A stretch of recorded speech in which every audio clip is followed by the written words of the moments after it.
В этом году муниципалитеты уже потихоньку начали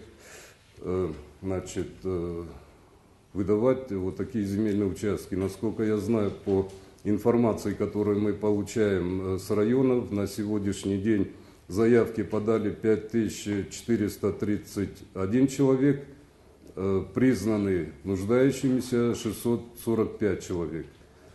В районах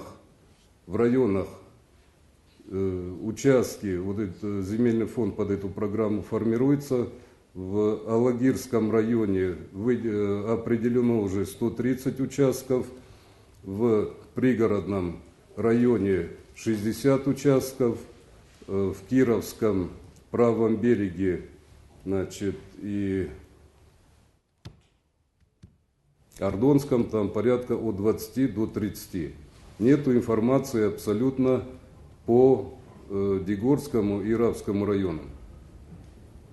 То есть там, по нашим данным, с землей не определились.